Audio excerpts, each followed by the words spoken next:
In IronCAD, due to our single scene environment, users can create files that have multiple parts and assembly at the top level of the scene browser. They can also have a single part, and they can also have an assembly at the top level. This gives different behaviors when you're inserting into new files. For example, when we insert a part assembly, when we insert our link part, notice it'll automatically create a linked instance to that part inside of the file link.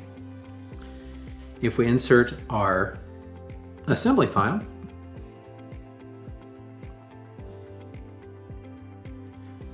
it will do the same thing. It actually will create a link to the actual geometry within that file. So it looks inside of these files, looks for the parent shape, and if it's a part or assembly, it automatically creates the links.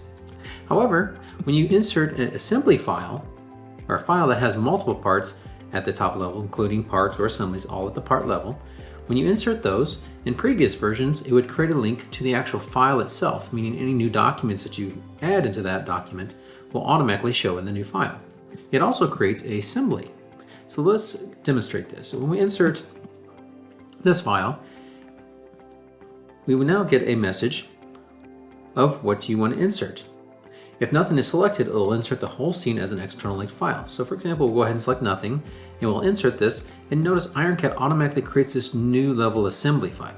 This may or may not be wanted because it actually creates additional information for like assembly properties, for part numbers, descriptions, things like that, and then inserts all the elements behind it. But if you add something into this file, these will automatically be inserted into the scene file as well. So that may not be wanted. Another new feature in IronCAD 2024 is allows you to insert that assembly file, that file that has multiple parts and assemblies inside of it. It allows you to select individual ones that you want to insert. So you can select any one of these components. For example, we'll insert the jig mount. This will actually automatically create the relationship to that particular file.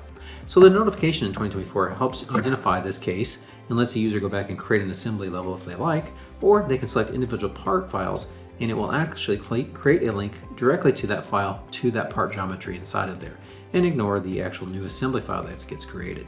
So this is a very powerful new feature in IronCAD 2024 to control how you insert documents, whether they're assembly files, part files, or scene files with multiple parts and assemblies.